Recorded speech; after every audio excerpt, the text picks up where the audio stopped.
Representative Cherfilus-McCormick, you're recognized for 7 minutes. Thank you, Mr. Chairman. Thank you, Secretary, for being here today. I have a few questions for you. Would you agree that housing is an important priority for our veterans? In generalization question, I mean, is housing important for anyone? I mean, I That was a apologize, question I'm for not you. sure what. Do you what you're looking prioritize for. veterans' benefits when it comes to housing? Making sure that our I veterans have prioritize all the housing? benefits that our veterans earn. No, specifically, it's yes or no then. We can just do yes or no. Well, if I will do that if it actually answers the question. Is it a but yes or a no, sir? For what? Do you prioritize veterans' housing? I prioritize all Yes or veterans' no? benefits. Yes or no, please. Yes or no to what?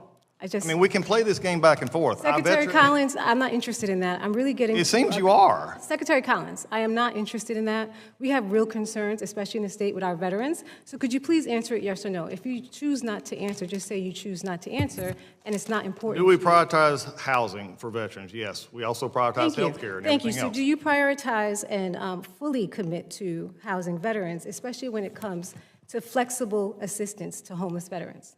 I'll fully commit to helping the veterans in any way we can through the programs we currently have, but I refuse to get the VA involved in something like VAST that we should have never been involved with to start with. Excuse me, could you please answer my question because we are not talking about VAS. Once again, the question is, if you would like to listen to the question, is do you support providing flexible assistance to our homeless veterans, like access to transportation, hygiene products, blanket support, to help our veterans?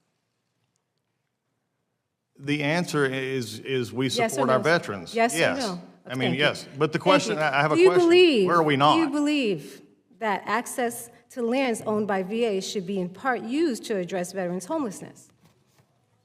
That's yes or no?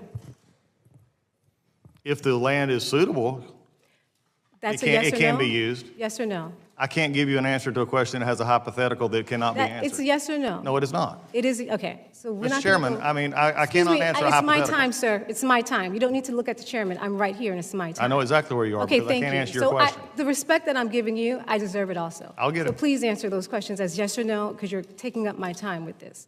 So the next question I have for you, now there's so many veterans who are losing their homes, especially in Florida, and we're finding more of them becoming homeless. So my real concern is about the Elizabeth Dole Act.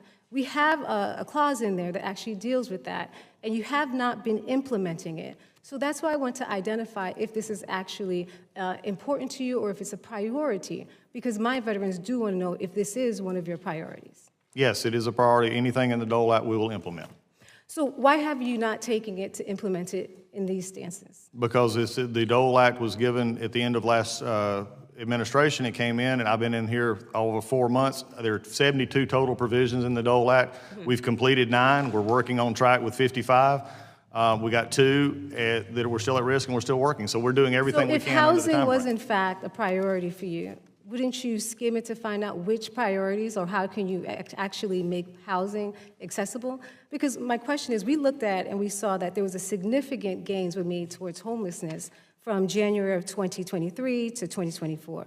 Right now, we're seeing that there's a potential for us to lose the momentum that we've been gaining.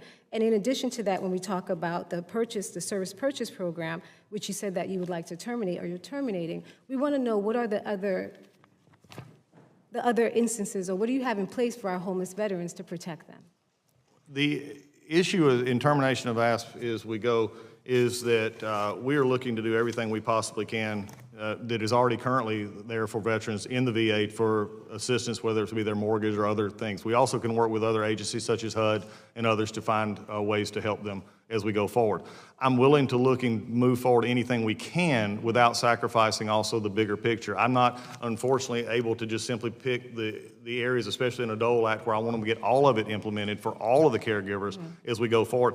And I think Donald Trump just and with Congressman Pappas as well, that EO also talked about using facilities, the VA, which has been ignored and frankly under previous administrations was allowed land that we had that we could have helped homelessness in LA was actually farmed out to private schools and ball fields. So I'm trying to look at it from a perspective. You and I actually agree probably more than unfortunately this came off, and I apologize for that.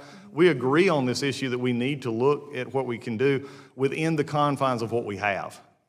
And so how quickly do you believe that you'll start prioritizing or putting this in place? Because I have to answer to my veterans also. to make sure that we see them and we understand that housing is so critically important, especially towards their dignity and the contract that we have with our veterans, which is to protect them and make sure they live with dignity. I agree with you, and I'll be happy to work with you and talk about specific instances, especially Florida. I have Georgia is my home. I don't get there very often anymore, but it's a very similar situation for us on housing cost and housing quality.